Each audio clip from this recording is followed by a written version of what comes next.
Salve amigos e amigas do Papo de Escada, diretamente dos estúdios Pod 7 em São Paulo, começando mais um episódio, eu, Roger e ele, Wesley, o Iguchi. Eu fiquei pensando assim, se eu fosse apresentar, eu ia falar, Roger, do Papo. Roger do Papo? É.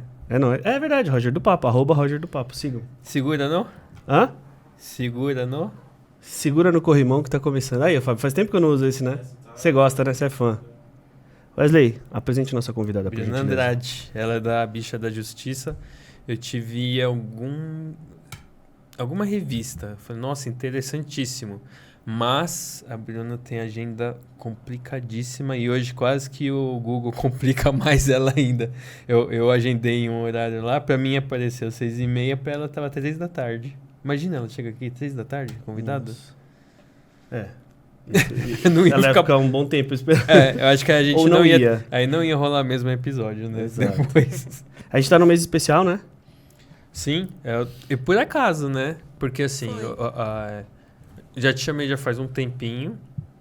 A Isa que eu te falei também. Ah, inclusive, desculpa interromper, mas falar que esse episódio está sendo patrocinado pela Isaac Silva Brand. Isaac Aí vai aparecer Silva. já no nosso telão aqui. Acredite no seu axé. Acredite no seu axé, que é um bordão que ela usa lá na marca dela. Ela lá de Barreiras, na Bahia, né? Exato. Veio aqui pra São Paulo, desfilando, tá fazendo nome, fez desfile na São Paulo Fashion Week, criou roupas democráticas, eu até tava explicando pra Bruna aqui, apresentando pra ela, ó, Isa, já tô arranjando uma cliente aqui, hein, ó, dá a porcentagem, 16 tamanhos. 16 tamanhos. Impressionante, né? A gente ficou... Imagina, porque foi igual você falou, né? Você tava imaginando 3 tamanhos só. 3, quando muito 4, né? Aí, de repente, ela tem roupas de 16 tamanhos. Fiquei surpreso. É uma marca democrática, sem gênero, para todos os tamanhos. É isso aí. E tem 2 lojas em São Paulo aqui. Mais o e-commerce. E mais o e-commerce. Tem que olhar lá e visitar, porque ela circula, não. Ela fica nas 2 lojas... revezando, né? E é legal, uma pessoa bem legal de conhecer, né? Fred, coloca o @do Isaac Silva neste momento, por favor, e convide nossos seguidores, né? E seguidores a seguirem também Isaac Silva. Certo. E assim, o seu eu achei muito curioso o seu tema, assim, né? Porque tem expandido esse... voltando... Puta, eu tô meio perdidão, né? Mas voltando no tema do mês agora de junho, que é o mês do LGBTQIA+. É o mês do orgulho, né? Do orgulho, né? O mês do orgulho. E por acaso casaram 2 convidadas, assim, que, pô, ainda bem que não deu certo antes, hein? Porque fez sentido agora nesse Nada mês, é por né? acaso. Nada é por acaso. Você puxa aí? Bora. Obrigado por ter vindo, Bruna. Imagina. A gente tá super orgulhoso de ter você aqui, feliz e com bastante ansiedade de falar bastante, explorar vários temas aí do seu universo. E aprender, né? E também aprender, obviamente, que a gente também tá aqui pra isso. Todos nós. Verdade? Muitas trocas. Muitas trocas. Exatamente, esse é o termo, troca. Perfeito, certeza. muito bem colocado. Queria que você se apresentasse rapidamente, falando o que você faz hoje, o que é a Bicha da Justiça. E depois a gente vai entrar um pouquinho no seu passado, enfim, conhecer todo o seu histórico. Mas pra galera que tá te assistindo agora, exatamente, diga seu nome e a cidade de onde você tá falando. Muito bem. Eu sou Bruna Andrade. Sou advogada, sou empresária. Hoje estou como CEO da Bicha da Justiça. E a Bicha é uma empresa de educação e consultoria jurídica focada no universo LGBTQIA+. Estou aqui em São Paulo, mas moro em BH, Minas Gerais. Eu não sabia. Também das vertentes é educação? Sim, uma das vertentes é educação. E a gente acredita muito que é pela educação que a gente vai mudar. Com certeza. Esse cenário de LGBTfobia, né? Nossa, essa parte eu não sabia não, Roger. O Robson vai adorar essa frase. Pela educação que a gente vai mudar. A gente teve um educador aqui num dos episódios passados e a gente aprendeu que não só é importante ensinar, mas ensinar a ensinar. Sim. Né, para que as pessoas multipliquem e tudo mais. Bacana. Vamos lá pro passado dela? Vamos lá. Puxa aí você. Conta pra gente da sua infância, como era a sua infância, sua família, pais, irmãos. É de BH? Na verdade, eu nasci no interior de Minas, chamo Patinga. E aí, aos 7 anos, eu fui morar em Belo Horizonte. Sou de uma família de 3 irmãos, eu sou do meio. sempre a mais problemática, né? Sempre a que dá mais trabalho. Depende de que... Eu sou do meio, tá? Então, eu posso falar ele é filho único, mas depende de que tipo de problema, né?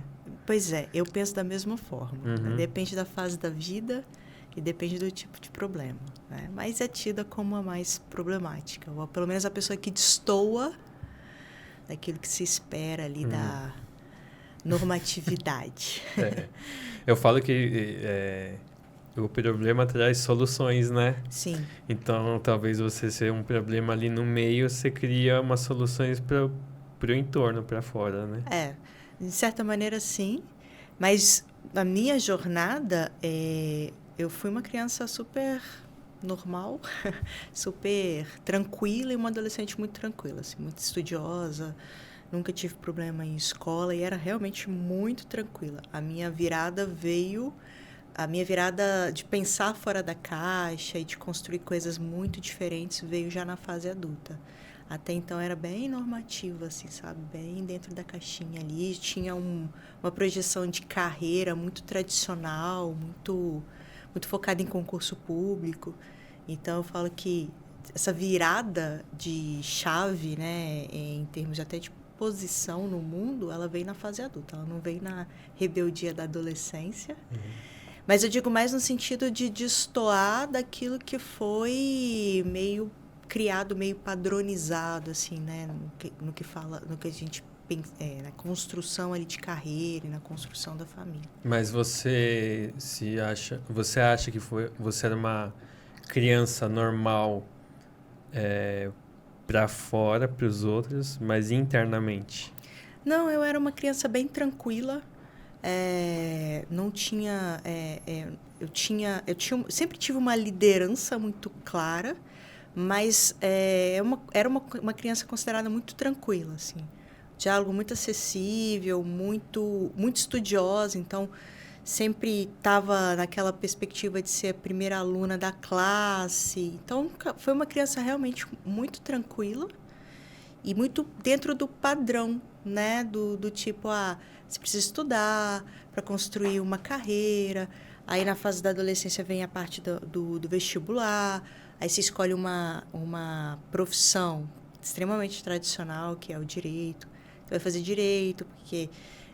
não que houve uma imposição, né? Você vai fazer direito porque os testes disseram que você vai fazer direito. Uhum. Mas dentro dessa perspectiva, naquela época, por exemplo, que eu fui fazer vestibular, eu fiquei em dúvida em 3... Eu tinha características para 3 faculdades, né? Direito, comunicação social, né? Jornalismo e publicidade. E a escolha do direito vem muito nessa perspectiva de seguir uma carreira mais tradicional mesmo, né? De ter uma segurança de mercado de trabalho, ter uma segurança profissional. Então, quando eu falo que eu fui uma criança muito tranquila, muito dentro dos padrões ali das caixinhas, é muito porque, de fato, a minha infância foi muito, muito tranquila e minha adolescência também foi muito tranquila. A gente não teve muito... não fui uma pessoa muito... fora da caixinha, muito rebelde, muito destoante daquilo que é tido como uma pessoa tranquila, assim. Então, eu falei tranquila muitas vezes. É porque eu era tranquila mesmo. Isso é a maior prova disso. Ô, Roger, agora puxando sempre alguma coisa pra gente aqui. Ela foi pra direito e teve a carreira estável ali, tá trabalhando com justiça ali. E os 2 publicitários aqui, ó, cada um tá num canto, né? Ainda bem que você não escolheu as outras carreiras. Nossa, eu vou te falar que, pô, você tranquilamente você decidiu você teve uma visão certeira, hein? Mais ou menos. Sabe por quê? Porque hoje o Brasil é o país que mais tem advogados do mundo. É um advogado para cada 160 pessoas. Então, você pensa, né? Você escolheu o direito porque te traz segurança, mas a grande maioria dos bacharéis em direito, até pessoas que já passaram na OAB, não estão exercendo a advocacia. Estão exercendo alguma outra atividade por causa da quantidade de profissionais que a gente tem no mercado. Então, é um dado assustador. advogado para cada 160 pessoas. Eu não tinha esse dado, não fazia ideia que era isso. Eu até imaginava que a carreira do direito, normalmente a pessoa era uma das poucas que eram seguidas ali na advocacia depois que se forma. E pelo jeito não, né? Hoje não tá assim. Não mesmo. O que tem feito os advogados aí que se formam? Cara, tem trabalhado de tudo um pouco, né? Acho que muitos vendedores, muitas pessoas trabalhando com Uber, muita gente na informalidade. Porque é difícil seguir. Por mais que seja uma carreira tradicional, é muito difícil você conseguir se manter no mercado de trabalho porque o profissional jurídico foi ensinado a entender da lei só.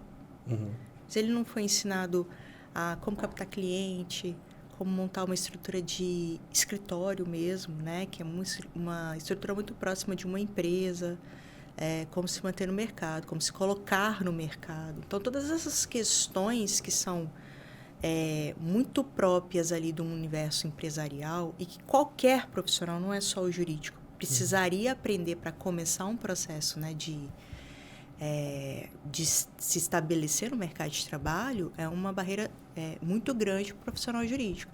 Aí a gente percebe que existem alguns dados nesse sentido, mas você vai ficar ali 1 ano, no máximo 2 anos, patinando, tentando, e a maior parte desiste ali. E aí vai migrar para uma outra área para poder sobreviver mesmo, né? Para poder conseguir ganhar dinheiro. Até no direito falta empreendedorismo, né? Total. Esse é um papo que tem rolado muito aqui e a gente não está falando uma coisa nova, né? Mas que deveriam ser ensinados tanto a segunda língua, sim, quanto educação financeira e empreendedorismo. E inteligência emocional. Né? Total. É verdade, a gente não falou disso, mas aliás é um tema que está faltando aqui. E é um tema que a gente já falou, eu estou buscando lá. Inclusive o Dr. Rodolfo mandou mensagem esses dias aí falando aqui pra gente conversar. Ótimo. Sábado eu vou conversar com ele. Não, excelente. E vem cá, dentro de toda essa sua... do seu encontro com o direito, ele surgiu então baseado nos testes vocacionais? Nenhuma questão interna sua te motivou a seguir no direito? Não, desde criança eu já tinha esse senso de justiça muito apurado, mas eu também escrevia muito bem, também tinha uma criatividade muito grande. Então, por isso, esse direcionamento para essas 3 profissões no primeiro momento. E eu estava muito em dúvida, e aí uma frase do meu pai foi muito decisiva para eu poder escolher o direito. Ele falou, faz direito porque você não vai passar dificuldade nunca mais na vida, você pode trabalhar com um monte de coisa. E é verdade. Não necessariamente você vai trabalhar com direito, você pode continuar trabalhando com um monte de coisa, né? E naquela época estava bem na mudança ali da legislação do jornalista, né, que passou a não exigir mais o bacharelado para poder exercer, então eu já descartei ali o curso. E publicidade não era isso tudo que a gente enxerga como é hoje, né, assim, como é o papel do marketing dentro da construção cotidiana, que tem caminhando muito para o marketing digital, que acaba tendo esse protagonismo em termos de profissão. Na época, a publicidade era algo muito, muito longe e eu estava em BH, né? Publicidade era algo de São Paulo. Belo Horizonte era uma roça, né, gente? Sério? Nossa, eu gosto pra caramba de lá. Mas não, mas eu adoro Belo Horizonte, não mudaria, mas Publicidade? A praça, acho que é como praça para publicidade, não é sim, o grande sim, centro, sim. né? Não é, tem razão. Eu concordo disso aí. Acho que eu atendo muita agência, né? E eu acho que vai ser formado um novo curso de publicidade. Por causa do digital? Por causa do digital. Porque o tradicional, as agências que são grandes estão cada vez diminuindo mais e se fundindo. Então, assim, não é mais aquele monte de gente, um prédio, não é mais isso, entendeu? E acho que... Eu até expliquei em relação à própria XPTO, que é a agência que faz esse podcast, que o digital, a grande diferença do tradicional para o digital é que você tem as métricas e os resultados em tempo real para você poder mudar a campanha do jeito que está indo. E o outro, ele já não vai mais funcionar, porque nem TV está rolando mais direito. Entendeu? Então, vai mudar, eu enxergo que vai mudar o curso em si, entendeu? Mas é um papo para outro episódio. Assim como agora eu entendo o porquê da publicidade. Quem olhar o Instagram do Bicha da Justiça vai entender o lado comunicador ali muito forte e aí faz total sentido, além da carreira como advogada. Mas eu queria te perguntar, seus pais faziam o quê? Meu pai era representante comercial, vendedor, e minha mãe, durante boa parte da vida, foi do lar, né? Cuidava dos filhos. E aí, quando a gente estava na adolescência ali, com uns 12, 13 anos, ela foi fazer pedagogia e aí ela atua como pedagoga. Que legal. Então, você não teve influência direta de carreiras, assim, do seu pai? Foi realmente uma coisa de vocação, né? Aí a gente teve uma influência, o contrário, né? Que é toda a instabilidade de uma vida ali de um vendedor, de um representante comercial autônomo. O que o meu pai projetava era concurso público. Então, vai fazer direito, você é inteligente, você estuda com facilidade, você vai passar em qualquer concurso que você quiser passar e você vai ter estabilidade. Essa era a perspectiva, o que foi construído. Você chegou a experimentar ou não? Foi, sim. Inclusive, eu formei normal. Você fez lá em BH mesmo? BH mesmo. Fiz PUC. E aí formei. Já formei empregada, né? Eu fui convidada para trabalhar como assessora de um desembargador. Então, eu trabalhava no Tribunal de Justiça. Fiquei lá 1 ano e meio, mais ou menos. E aí, fui demitida. E essa palavra vai ser repetir, tá? Mais do que a tranquila? Mais do que a tranquila. Mais do que a normal e mais do que a tranquila. Aí eu fui demitida e fui convidada para poder dar aula.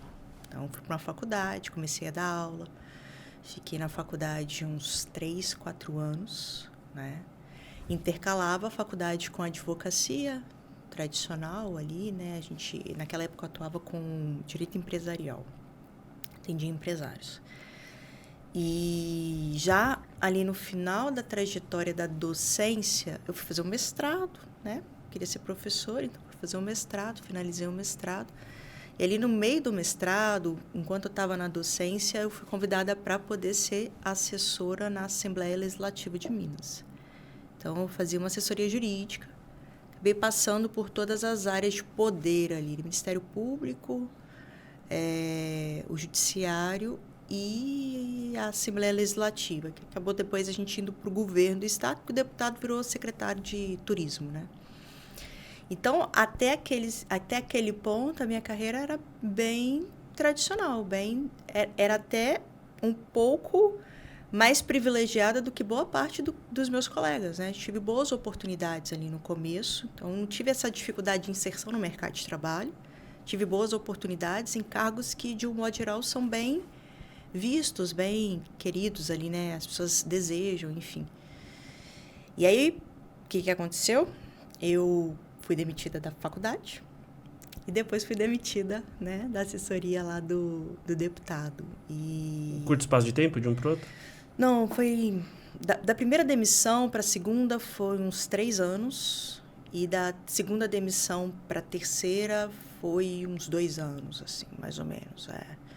Acho que os 5 primeiros anos da minha carreira foram 5 anos bem tradicionais, bem dentro dessa construção. E ali, naquele período, eu estudava para concurso, né? Projetava ali um concurso público. Nunca quis um concurso diferente, só fiz um concurso, só fiz concurso para uma carreira, que foi a carreira do Ministério Público. Então, não tentava nenhum outro tipo de prova. Naquele momento, o que eu queria ser, desde o começo da faculdade, o que eu queria ser era promotora de justiça. Tinha mais perfil para isso, assim, né? Não gostava muito da atividade do juiz. Enfim, para mim fazia sentido ser promotora de justiça. Então, eu estudei durante um tempo para concurso, cheguei a fazer, passei em primeira etapa, mas concurso de promotor são 5 etapas, né? Então, é uma jornada. E aí, essa foi a minha jornada profissional, assim, né? Dentro do tradicional. Quando eu terminei meu mestrado, estava dando aula ainda, estava lá na Assembleia, mas estava super infeliz com tudo. Primeiro porque eu achava que eu merecia mais. Isso em que ano? Isso foi 2015. Eu comecei a trabalhar em 2010. E aí, 2015, final de 2015, foi quando eu defendi o mestrado. E foi bem naquela época ali, 2015, lá no meio de 2016 é que eu fui demitida de um. Depois, em 2017, mais ou menos, no final, fui demitida do outro. O que você defendeu no mestrado? Eu fazia um mestrado de proteção dos direitos humanos. Foi um mestrado muito aleatório. Não era o que eu projetei para fazer, não era com o que eu trabalhava empresas e políticos. Mas, como eu dava aula, e era uma exigência da faculdade, você ser mestranda, pelo menos, e eu queria continuar dando aula, então eu entrei no mestrado mais pragmático que eu encontrei no meio do caminho, que foi um mestrado próximo ali de Belo Horizonte.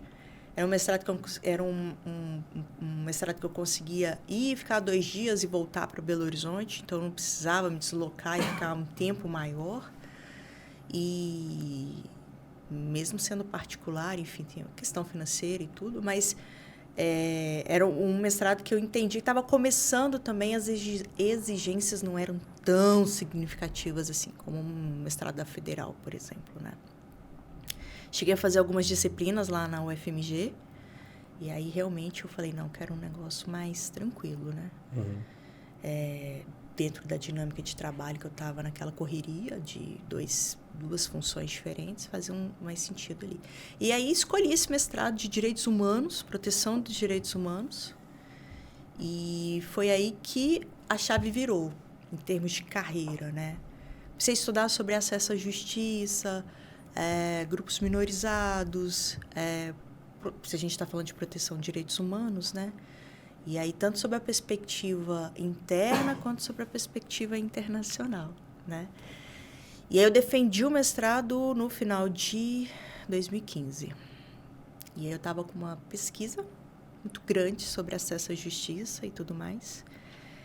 Eu sabia que eu estava super infeliz com os meus trabalhos. Acho que se eu não tivesse sido demitida, eu pediria demissão, né? Não sei se eu pediria demissão, não, porque eu acho que você ganhar o seu fixo ali, né, a sua tranquilidade financeira, eu não sei se eu teria sentido essa necessidade de empreender. E aí, eu ainda tentei mais 1 ano, depois que eu fui demitida estudando para concurso. Eu falei, não é isso que eu quero. Tipo, eu comecei a pensar, enxergar o mercado. Comecei a estudar sobre tecnologia. Falei assim, teve um artigo da Times que foi muito decisivo assim, para eu poder virar a chave, né? Ele falou assim, daqui a 10 anos, o mercado americano, 90% dos advogados vão ser engolidos pela tecnologia. Isso em 2015. Eu falei, bom, se daqui a 10 anos o mercado americano está ferrado, daqui a 15 nós estamos ferrados aqui no Brasil, né? Daqui a 15, 20 anos... Então, tem que pensar alguma coisa ligada à tecnologia. E aí, eu tinha essa bagagem toda do estudo, né, das questões de acesso à justiça. E em 2017 veio a primeira empresa. Assim. Eu falei, eu preciso trabalhar com tecnologia no direito. Eu só sabia isso. Preciso trabalhar com tecnologia. O que eu vou fazer, não sei. Mas eu preciso trabalhar com tecnologia. Você precisa começar, né? Exatamente. E aí, a Flávia, minha esposa, a gente já estava junto. E a Flávia vem de uma família empreendedora. E eu falei com ela assim, Flávia, quero te propor uma coisa. Quero abrir uma empresa. A empresa é isso, isso e isso. Aí ela olhou assim pra mim e falou assim...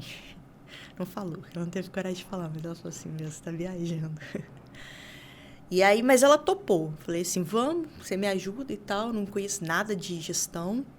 Eu só tenho aqui umas ideias de... Ela é da área da tecnologia? Não, engenharia. Nada a ver. E aí eu falei, eu tenho uma ideia aqui, vamos lançar uma plataforma, chama Meu Advogado Online. E o que era a plataforma? Basicamente era o seguinte, 80% dos advogados do Brasil estão sediados nos grandes centros urbanos do Sudeste e do Sul. 20% atende o restante do Brasil. Eu falei, não é possível. É por isso que tanta gente fala que não consegue achar um advogado. Né? Não é possível que só 20% vai atender o interior, estados do Centro-Oeste, Norte e Nordeste. Falei, então já que não temos advogados presencialmente, então vamos fazer da tecnologia para fazer essas conexões, né? Isso foi 2016, 2017, não existia tecnologia no direito ainda, era muito incipiente. E aí a gente lançou o Meu Advogado Online. A proposta era conectar advogados do Brasil a clientes que queriam, né? Por que vocês se olharam?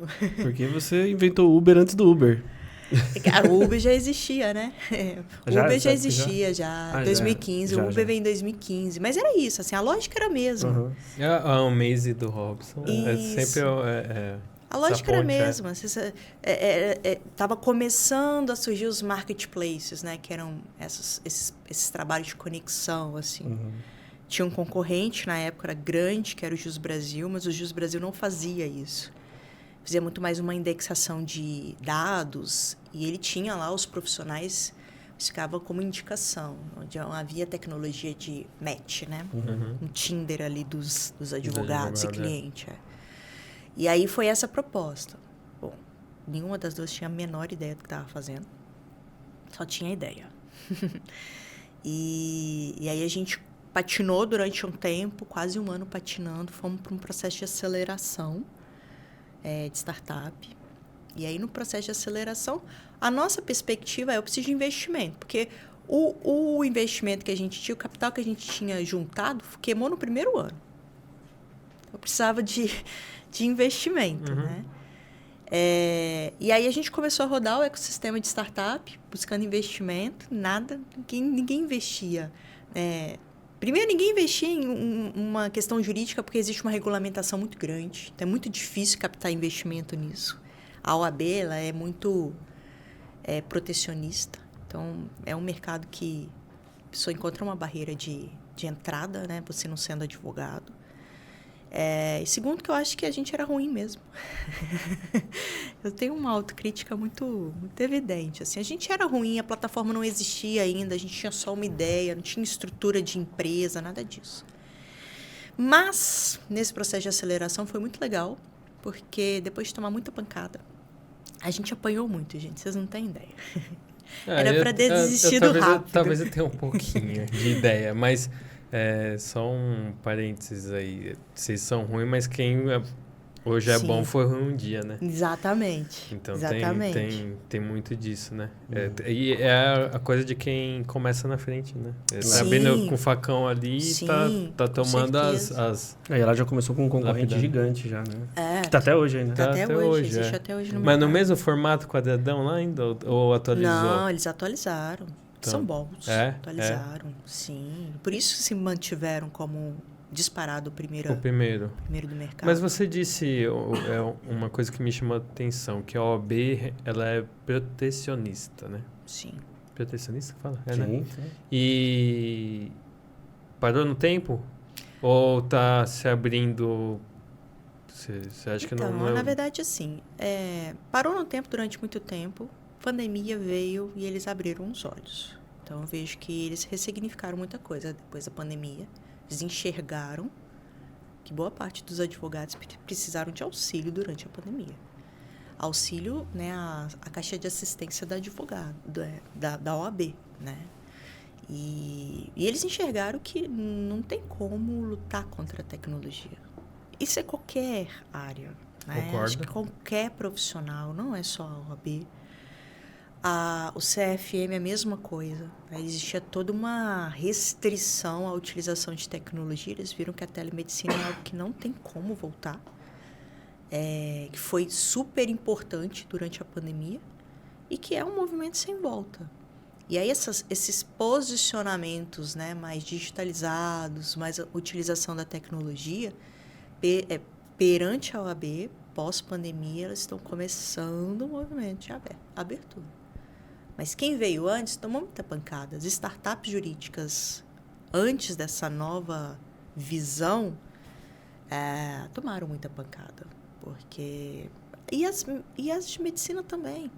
E as médicas também, né? Então, você pega esses conselhos de classe que são mais tradicionais, né? A medicina e o direito, é difícil trazer um outro significado, trazer inovação. Eles pararam no tempo, assim. Estão muito focados em coisas que não fazem mais sentido. Só mexe quando aparece uma coisa que é totalmente fora do comum de de filme, vamos dizer, que é uma pandemia que ninguém imaginava que teria, né? Mas isso tudo todo esse processo que você falou, até de captação de recursos e atrás tudo, isso foi lá em BH ou foi aqui já? Lá em BH. A gente nunca saiu de BH. Uhum. Lá em BH. E aí eu estava nesse processo lá de aceleração de negócios. Durante esse processo de mentoria, né, de aceleração de negócios, a gente tinha muito contato com investidores. E aí a gente ia fazer um pitch, né, ali para apresentar o projeto e tudo, com o objetivo de captação de recurso. E a gente fez, né, tomamos não em todos eles. A gente tomou muita pancada mesmo, assim, no sentido até de chegar num ponto que realmente, para continuar, teve alguns pontos de virada, eu vou contar, mas foi uma intervenção externa, porque a gente já também não acreditava mais no negócio de tanta pancada. Mais uma coisa que foi trabalhado ali, durante esse processo ali de aceleração, foi o ponto de virada. Porque como a gente não conseguia investimento, o que o acelerador falou? Gente, vocês têm uma proposta muito grande. O negócio de vocês é um negócio muito grande. Eu já entendi. Pô, vocês querem fazer tudo, vocês querem dominar o mercado, só que vocês não têm dinheiro. Então vamos colocar o pezinho no chão? Te puxou para baixo. Mas ele puxou para baixo de forma propositiva. Para afunilar? E aí ele falou, vocês precisam nichar. Vocês precisam escolher alguma coisa que faz sentido dentro disso tudo, só uma coisa. Só uma, não escolhe mais nada. Só uma e vai na fé. E isso foi final de 2017. E quando foi em setembro de 2017, bem nessa época, setembro, outubro, veio um reality show, chama Startup Show. Eu acho que eles só tiveram uma edição ou duas, salvo engano. TV ou internet? Internet. Uhum. Internet. E eles fizeram esse reality e era uma competição de startups. E a gente não queria se inscrever de jeito nenhum, porque eu falei, porra, eu vou tomar... Desculpa, palavrão, gente, pode falar palavrão. Não, pode. Pode tomar... ter advogado aqui. Então tá bom.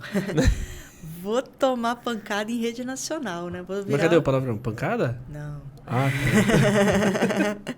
Vou tomar pancada em rede nacional. Eu tava super desanimada, a gente já não acreditava mais no negócio. Tava meio que... Foi muito na teimosia, porque eu realmente sou muito teimosa, assim. Senão, acho que eu teria ficado no meio do caminho.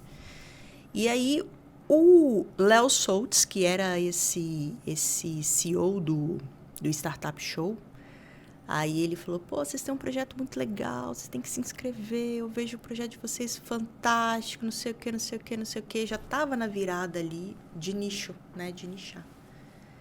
E eu falei, tá, vamos lá, vamos se inscrever nesse negócio. E aí, já existia essa perspectiva da bicha da justiça.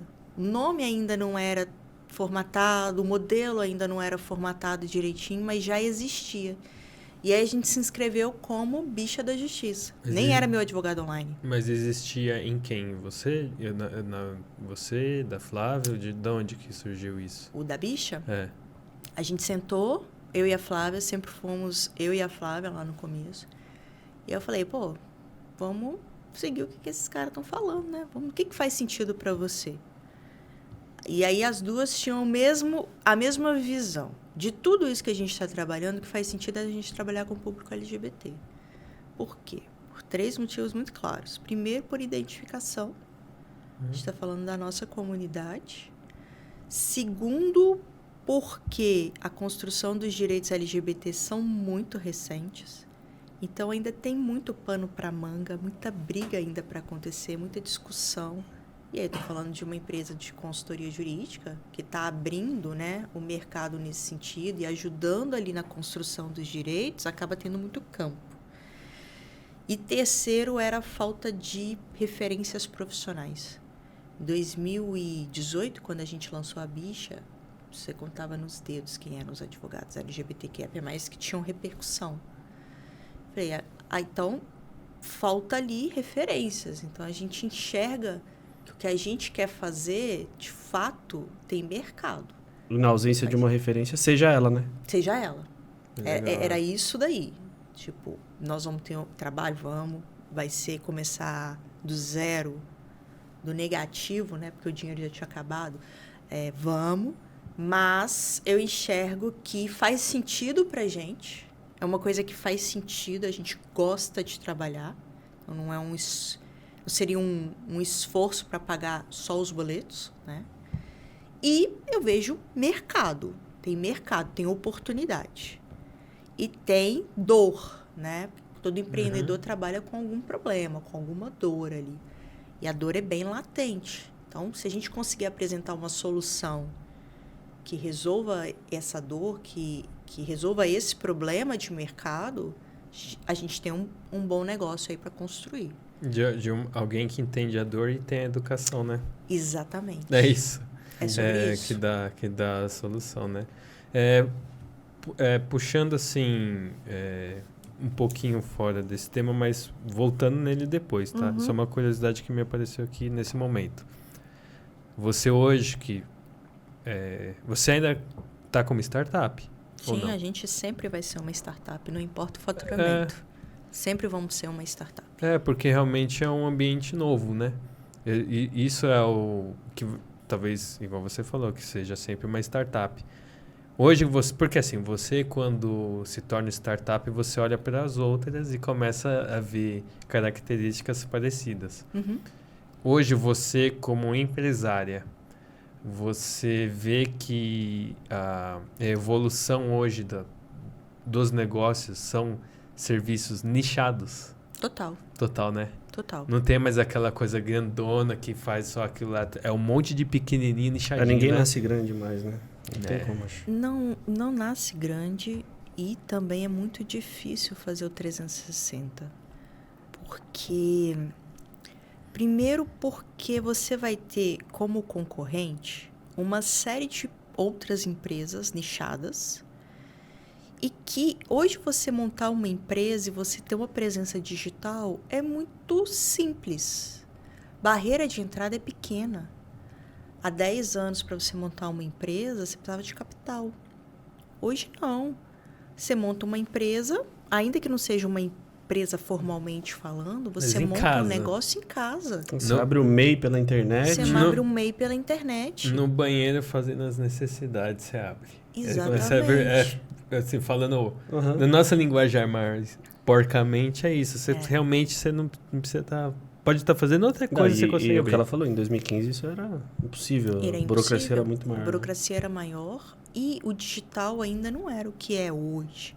Então, hoje, eu vejo assim, lá atrás, para você abrir algo 360, algo que fosse extremamente grandioso, você precisava de capital. Hoje, além de ter capital, você precisa de estar no mercado, ter histórico. Né? Ter histórico. Porque dificilmente você entra no mercado hoje, mesmo tendo dinheiro, conseguindo fazer o 360. Não dá, porque o consumidor mudou. A perspectiva de consumo mudou. A perspectiva hoje é de muito mais consumo consciente, consumo por representatividade. E aí tem N empresas concorrentes, que ainda que sejam concorrentes ali nichadas, né, concorrentes parciais, que vão se posicionar na internet com uma pessoalidade, com uma representatividade muito maior do que você, que é uma empresa que vai trabalhar ali, abraçar o mundo. Então, eu não acredito mais em um negócio que não seja nichado. É muito difícil hoje começar um negócio que não seja nichado, eu acho que é quase suicídio. Concordo, se manter como um negócio não nichado é muito difícil, muito difícil. Eu coloco até outra coisa aí, porque geralmente essa que você falou que atenda 360, alguma dor ali, que tente abraçar tudo, ela demanda uma organização muito grande e as respostas precisam ser cada vez mais rápidas. E respostas rápidas não vêm de grupos que muita gente toma decisão. Sim. Então, quando se torna mais nichado, ele é um pouquinho mais assertivo. Não. A gente não tem certeza de nada, mas é uma coisa que tem uma resposta mais rápida, né? Essa que acho menos que é chance de fracasso também, né? De dar errado, né? É porque tá construindo tudo, né? Então, isso acelerou. Mas, desculpa, até voltar naquele outro assunto, que a gente falou que você viu esse mercado e você, como alguém que se identifica... Sim. Né? Sim. E que tenha a bagagem educacional para poder ajudar isso aí. Então, assim, aí você realmente, nesse programa de startup, você entrou como bicha da justiça. Sim. E foi a primeira vez que a gente se colocou como bicha da justiça. Ela nem tinha sido lançada ainda. A gente tinha a ideia, tinha o nome, tinha a perspectiva, mas foi a primeira vez que a gente se apresentou como bicha da justiça. Então, o meu advogado online morreu ali, né? Não é a mesma empresa, tá? São duas coisas totalmente diferentes. Mas, assim, a gente enterrou o meu advogado ali e, a partir dali, a gente começou a trabalhar só com a bicha. E aí, a gente se inscreveu e aí foram várias etapas, né? Era uma competição. Cada semana, não lembro direito se era cada 15 dias. Aí a gente se apresentava e as pessoas votavam. E a gente foi passando, era votação popular. A gente foi passando etapa. E aí chegamos na final, né? E foi muito legal porque, assim, a gente já estava na internet, já tinha essa movimentação, né? E aí a gente conseguiu movimentar as redes sociais para que as pessoas votassem, né? O público LGBTQIA+, votasse. E aí, chegamos na final, e a final era decidida da seguinte forma. Você tinha uma escolha dos jurados e você tinha uma escolha popular. Eram 2 troféus, né? A escolha dos jurados eram de investidores. E é claro que a gente não ganhou. Mas a escolha popular a gente ganhou. E ali foi muito decisivo pra gente, porque foi bem isso assim, ó. Cara, não importa quem não acredita no seu produto. O seu consumidor acredita no seu produto. Isso que eu ia falar. Ali ficou... Ponto final. E não foi esclarecedor. Total. Afinal, porque assim, aí você viu para quem que você tinha que atender. Quem era que você tinha que atender? Tinha que focar. Para quem que você... Com quem que você tem que conversar. Exatamente. E quem você tem que focar, entendeu? A gente parou de captar a gente não conversa mais com o investidor. O prêmio ali era só troféu ou investimento também? Não, tinha o prêmio principal, que era a escolha do investidor, tinha investimento, tinha um processo de mentoria mais longo e tinha também você passar por uma mentoria no Vale do Silício. E a escolha popular ganhava um troféu. Troféu arroba. Da Exatamente. Escolha popular. Pois ele fica lá no meu escritório para eu olhar todo dia e lembrar, isso aqui, você tem que focar no seu cliente, ponto. Qualquer outra pessoa ali não faz sentido. E aí todo mundo falava assim, sabe? Mesmo com a bicha, a gente começava a apresentar fora do universo LGBTQIA+, as pessoas falavam assim, você tá louca? Você vai largar a sua carreira para virar advogada de viado? Sério? Era essa a expressão. E aí eu falava, vou, cara. Né? É sobre isso. E aí... Foi isso, assim. Ali começou a bicha. A gente começou... Isso em que ano que foi? 2018. E hoje, essas mesmas pessoas... É lindo. lindo. Porque é um desafio e a prova vem de você ser consistente. Ou você realmente, assim... É um questionamento que rola, aí você... É isso. Aí você vai lá, continua a mesma resposta, só continua fazendo. E chega uma hora que o argumento cai... Porque você não morreu, entendeu? E como que é? Porque assim, eu vejo, a gente tem algumas situações, eu no meu trabalho e também aqui do podcast, tá? Em paralelo, que por exemplo, assim, para mim é muito claro que eu que já trabalho como empreendedor há tanto tempo, que você tem que ser, que isso que eu falei, consistente. Não é só disciplina em si, mas você tem que estar lá, assim... fazendo mesmo que seja para uma pessoa, para 10, menos um, você tem que continuar, porque aí você vai ganhando corpo. Sim. E outra que o seu troféu, provavelmente, ele é muito importante para você olhar para ele ali e lembrar de valores seus ali, né? Ele na verdade, assim, ele é um segundo lugar, só que ele é importantíssimo para você lembrar do propósito do negócio, Total. né?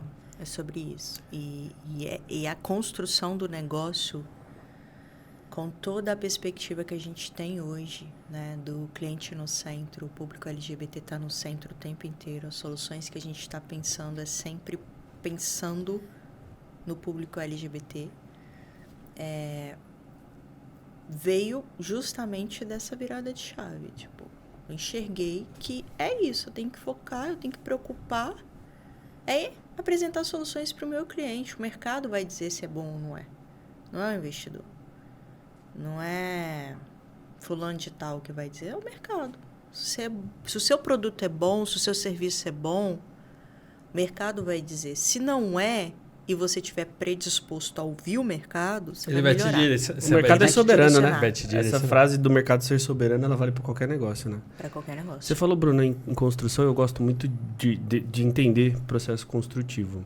E, enfim, na sua história, você teve uma carreira de pouco mais de 5 anos, né? Você falou dentro da normalidade. Sim. As questões de gênero, durante essa carreira, elas já eram resolvidas tanto no lado pessoal quanto profissional para você, naquele momento? Ou não? Não era uma questão? Não era uma questão. O meu processo de construção de sexualidade aconteceu de forma bem tardia. Quando eu estava ali dentro desse sistema heteronormativo, né? Esse sistema mais tradicional. E aí, a primeira pessoa que eu me relacionei foi a Flávia, foi com quem eu casei, né? Então, a única experiência, ou a única parâmetro que eu tenho é a pessoa que eu já sou casada hoje. Mas quando a gente começou o relacionamento, em 2000 E aí, Flávia? Você que é da...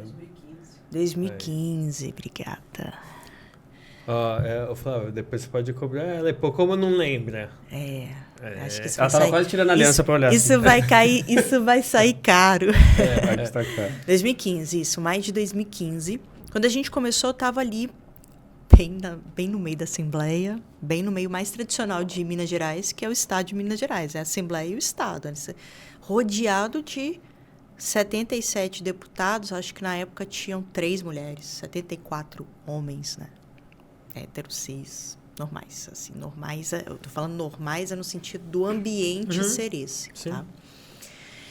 E aí, eu tava lidando com essa questão da descoberta da sexualidade, que antes não era uma pauta para mim, e dentro daquele universo ali opressor, sabe? Então, lá, os 5 primeiros anos da minha carreira, que veio dentro desse universo mais tradicional do direito, eu ainda não estava lidando com as questões de sexualidade e de gênero.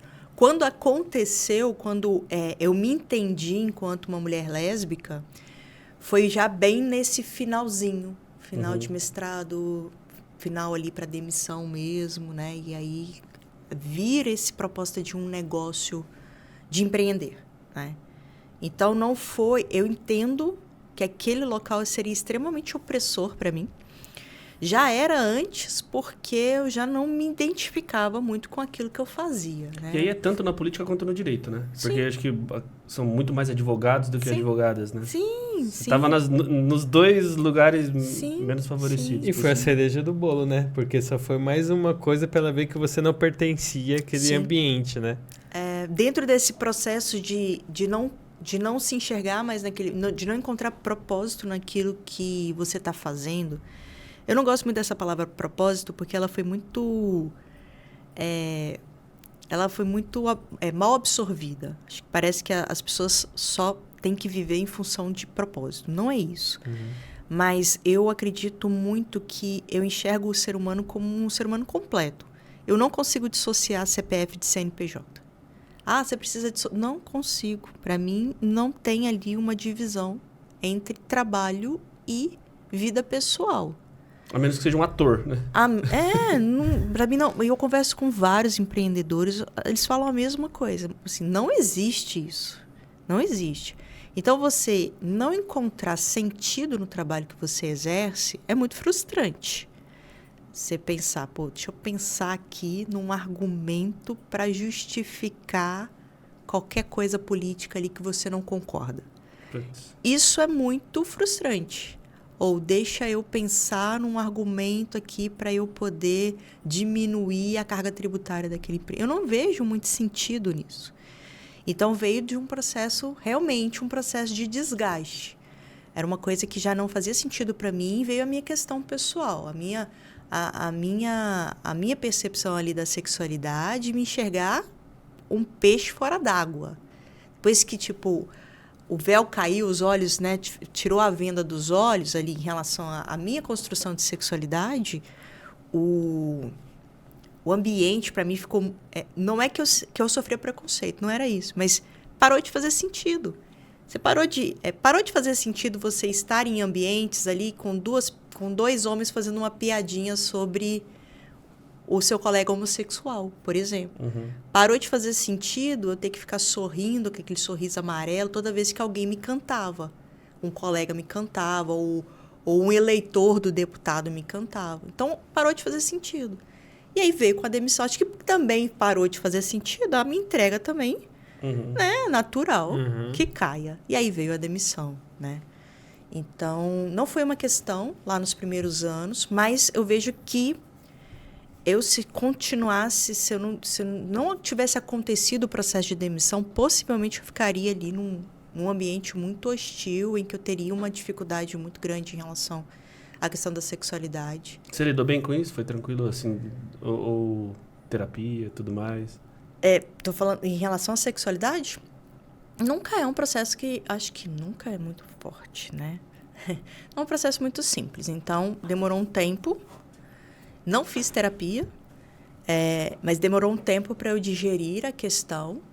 E uma coisa que eu sempre me pus... Isso é da minha personalidade. Eu não sinto necessidade de fazer comunicações oficiais, sabe? Mãe, eu... sou lésbica e tenho uma namorada. Isso nunca aconteceu. Mas o fato de eu ser a bicha da justiça, e no primeiro momento, a bicha da justiça estava muito associada à minha imagem, né? O fato de eu ser a bicha da justiça, acho que escancarou.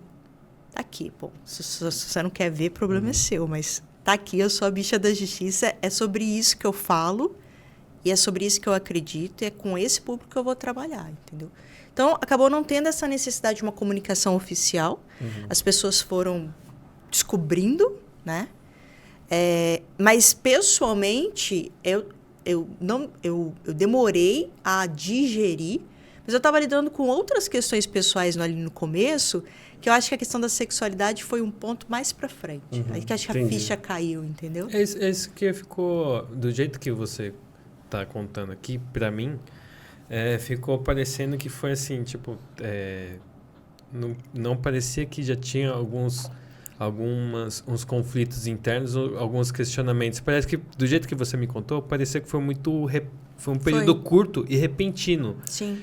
Talvez vocês, até olhando para outras coisas, esquecendo de olhar para você mesmo. Sim. Foi bem isso que aconteceu? Foi total isso. Então eu entendi certo. É isso, é sobre isso. Assim, eu acho que não era uma pauta, porque eu nunca olhei com esse olhar. E você estava ocupado com outras coisas, vamos dizer assim. Sim. Aí, de repente, num curto período foi e de repente você caiu o véu que você falou. E o véu caiu. De repente você se apaixonou e você falou, porra, é isso então, né? Então entendi agora. E aí, como é que lida com essa questão de se apaixonar por uma mulher? E foi muito rápido, assim, foi um processo muito rápido. Do momento ali que eu entendi que eu tinha me apaixonado, a gente começou uma relação pouco tempo depois, assim, alguns meses depois. Então, tive um tempo ali de amadurecimento disso, sabe? Eu tô apaixonado pela minha melhor amiga. Que merda, né? Teve ali um tempo ali de uns 4 meses que foi um processo mais pessoal, mais próprio. Mas depois que começou o relacionamento, eu não estava lidando com aquela questão mais, assim. Eu estava com outras prioridades, outras questões pessoais que eu precisava lidar, com uma demissão, com vou empreender, não vou, o que eu vou fazer da minha vida? Não sou a última Coca-Cola do deserto, porque fui demitida de 3 empregos. Então, eu estava com outras questões pessoais que a questão da sexualidade foi meio que não priorizada naquele momento. Depois de um tempo, quando as questões estavam mais estabilizadas, eu falei, realmente, olha o que aconteceu, né? Junto com tudo isso. A gente já estava 3, 4 anos juntas. Gente, olha que interessante. Mas agora também outra coisa que me veio aqui à cabeça. Você disse que você não precisava formalizar para os outros. Sim. Mas quando você formalizou seu relacionamento com a Flávia, ele tirou um peso e andou, foi isso? Ah, sim. Foi isso, foi bem na hora do casamento ali. Então, tô falando porque assim, você realmente estava para você mesmo, olhando a partir daquele momento para você não sentia mais necessidade de aprovação dos outros, mas você formalizar com a Flávia foi um momento que você demorou aí, não sei se você falou isso, uns 4 meses, tentando se entender, e quando você bancou o negócio, você falou, putz, é isso mesmo? Foi alguma coisa desse Mais ou jeito? menos, assim, foi em partes. Tá? Porque aconteceram algumas etapas, né? Assim, a gente teve ali os 4 primeiros meses para eu me entender que realmente eu gostava dela. E aí a gente começou um relacionamento. Só que eu não escancarei o relacionamento, escancarei a bicha da justiça. E pressupus que as pessoas entenderiam que é isso. Que eu era uma mulher lésbica, que eu me relacionava com a Flávia. Só que como não havia esse comunicado oficial, ficava muito nas entrelinhas, assim, principalmente para as pessoas mais próximas, não para o público, mas para as pessoas mais próximas, para a família, para os amigos, né, para as pessoas ali que conviviam comigo, não em relação a ela, porque ela chegou e comunicou. O caso dela teve um comunicado oficial. Da Flávia? Da Flávia mas você diz no núcleo familiar dela. No núcleo familiar dela. Tá. No núcleo familiar dela, no meu não. Então, durante ali 3 anos que a gente ficou já morando juntas, né, já em união estável, ficava nas entrelinhas, assim, a Flávia é alguma coisa da Bruna, mas ficava nas entrelinhas. Você faria diferente hoje? Não, eu faria a mesma coisa, porque foi a forma como eu consegui lidar com a questão, sabe? Então, você, né? Muito de você como né? Sim. E aí, quando veio o casamento, quando a gente casou, no papel e tudo, aí parece que virou a ficha de novo. Tipo assim, não, ok, então realmente eu tenho um relacionamento. Não, né? mas você sabe que foi aos poucos. Pra mim foi aos poucos. Então, mas mesmo no papel, você casando lá, ele não tá formalizado de verdade. Só tá formalizado a partir do momento que você posta. Sim, não, com certeza. E sabe como é que formalizou pra minha família? Eu comecei um processo de cidadania italiana. Olha para você ver que louco, né? Comecei um processo de cidadania italiana e você tem que juntar toda a documentação, né? E é o processo da família, né? A família inteira está pedindo a cidadania italiana. E a minha irmã que estava cuidando do processo, ela que cuida desse processo, lá na Itália, e ela pediu a documentação. Eu mandei. Mandei minha certidão de nascimento e minha certidão de casamento, né?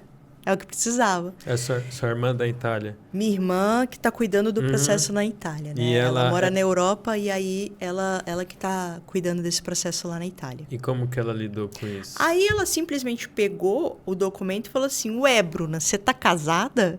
Eu falei, uai, tô. Ela falou assim, mas é mesmo, é? E ela conhecia a Flávia? Já conhecia. Como uma amiga, melhor amiga. Né? Como a melhor amiga ou nas entrelinhas, né, com o caso da Bruna. Alguma coisa ali. Tem um lance. Tá mal explicado, entendeu? Não, porque teve um primeiro momento que vocês eram melhores amigas. Sim. E tem algum momento que melhor amiga muito junta, a pessoa começa a desconfiar, né? Aí casa vira rival. Exatamente. Mentira, não é assim. Brincadeira. Eu também, minha esposa tá assistindo aqui, um beijo. Não somos rivais. E foi assim que a família ficou sabendo, oficialmente, né? Assim, foi assim que a saída do armário para a família aconteceu de forma oficial. Natural, né? No final foi meio natural, né? Para mim foi. Tô casada com ela já tem bastante tempo. Eu só não tenho a necessidade de ficar... Porque eu acho que quando você se posiciona, você tem que ficar justificando. Pelo menos na minha família é assim. Você tem que estar predisposto a falar, a justificar, a explicar. E eu já passo por um processo de educação da sociedade. Meu papel é educar. Meu papel enquanto empresária, os produtos que a gente oferece, seja para as empresas, para o público LGBT, é um papel de educação. Então, você ter que educar dentro de casa também é cansativo. Eu não conseguirei imaginar. Mas aí é uma provocação. Wesley Bruno aqui. Você enxerga a sua família e fala, nossa, tem que dar satisfação e educar ali. Mas será que precisa mesmo? Eu não sei, tá? Sim. É uma pergunta. Porque eu, como uma pessoa que faz terapia também, eu fico pensando, putz, será que você precisa? Porque tem hora que o silêncio é a melhor resposta, né? Não, eu concordo. Posso ajudar a construir isso? Claro. Porque assim, ninguém chega, um rapaz, o João, com a namorada e fala, família, senta todo mundo aqui, vou contar um negócio pra vocês. Olha, eu sou hétero e estou namorando a Maria. Isso não acontece. Ele simplesmente aparece e pronto. Sim. Né? Então, de repente, acho que de forma inconsciente, você tentou seguir esse caminho? Total. Na verdade, é sobre isso. Eu não acredito que eu tenha que fazer um comunicado. Pode ter N fatores por trás disso. Mas, de fato, eu nunca comuniquei nada de alguma decisão minha para minha família. Eu não acredito que seja minha responsabilidade ter que comunicar alguma coisa. Uhum. E, inclusive, em relação à questão da sexualidade. A forma como eu enxerguei que eles entenderiam isso é através da bicha da justiça. Porque não tinha como. Não tinha como eles não verem, entendeu? Então, eu não preciso falar sobre isso. Está ali, está estampado. Só que ficava nas entrelinhas, as pessoas não falavam de forma direta, né? Não tratavam a Flávia como minha esposa, nada disso. Com a certidão de casamento escancarada ali para a família, a perspectiva mudou. E aí eu concordo com você. Trouxe um ressignificado, uma coisa que eu não julgava ser necessário, mas ressignificou o relacionamento. Porque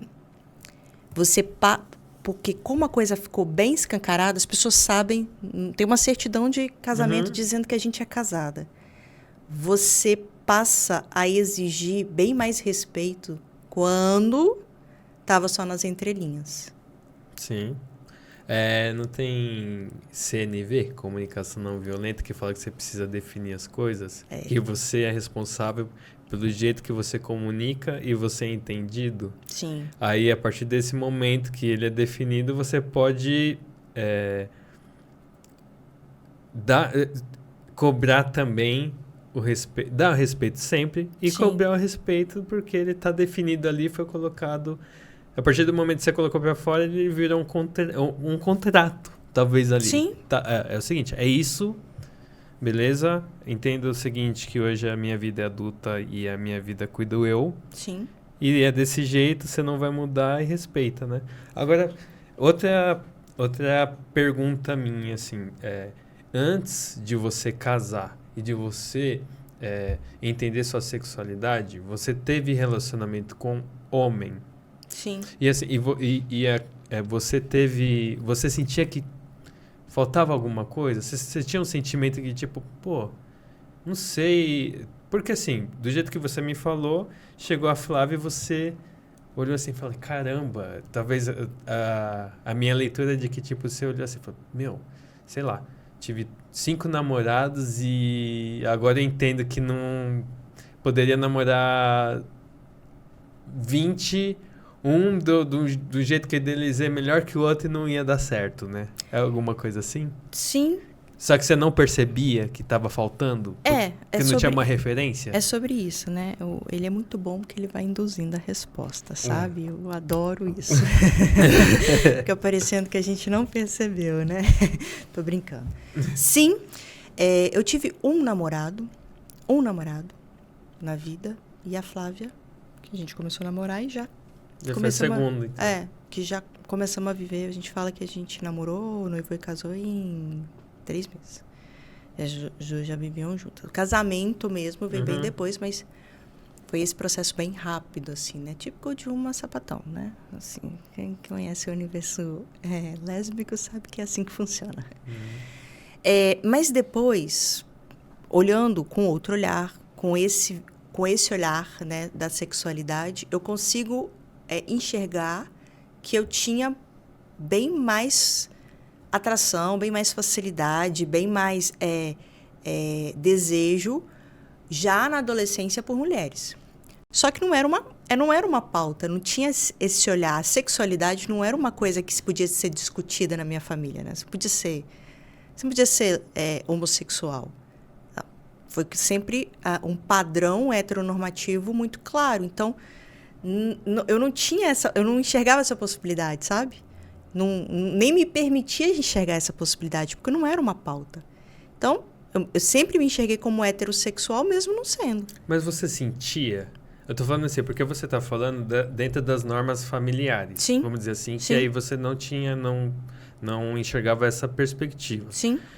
Só que você, como assim, um sentimento, você já sentia uma coisa assim e você não entendia? Era uma coisa assim? É isso. Eu já sentia, não entendia e fui entender depois, quando essa construção da sexualidade ficou clara para mim. Eu falei, olha, então, na verdade, eu gostava de fulana de tal. Não era uma amizade. Eu já gostava de fulana de tal. Aí ficou claro para mim, mas... Já sentia, mas definitivamente não entendia na época. Tinha um amigo meu, isso eu tenho 41 anos, na minha faixa etária é uma coisa que é bem comum ouvir pessoas que estão em transição de carreira, que se questionando se é aquilo mesmo que ele queria ser ou não, profissional. Aí fala lá tal, e alguns são até machistas, sabe? Falando assim, eu falo, gente, deixa eu te falar um negócio. É doído? É. Nossa, eu não sei o que eu vou fazer, tal. Eu falei, gente, que não tá entendendo a sexualidade ainda. Você tá achando dolorido falar de carreira. E quem tem isso desde criança, que não tinha nem gente falando sobre isso. Sim. Você tem carreira, você tem um monte de gente falando. Mas e sobre esse outro tema? Tipo, cada um com suas batalhas, né? Você tem alguma pergunta? Senão a gente também... Eu tenho uma transiçãozinha, porque você falou de cair ficha, mas eu quero ir da ficha pra bicha. Com perdão do trocadilho. Mas pra gente entender, e até... Era isso que eu queria puxar. De maior interesse da galera que tá assistindo a gente. É do começo da Bicha da Justiça. Primeiro, de onde veio o nome? Porque é um nome forte. É um nome que, assim... Foi importantíssimo esse nome, né? Porque ele não podia ser outro. Eu olhando assim e tendo pesquisado algumas coisas lá, acho que não podia ser outro. Não. E dentro do pra programa... chegar chegando, né? Mas dentro do programa, ele te tornou forte também o nome, não foi? Sim. Porque assim, ele é um que no final, não sei proposital ou não, mas é um nome realmente que chama atenção. E ele volta as atenções pra você e te torna... um time ali que ele às vezes não tem um elenco bom, mas você quer ver que vai pra frente, assim, vamos dizer assim, você entendeu? Não, eu acho que assim, é uma ofensa, né?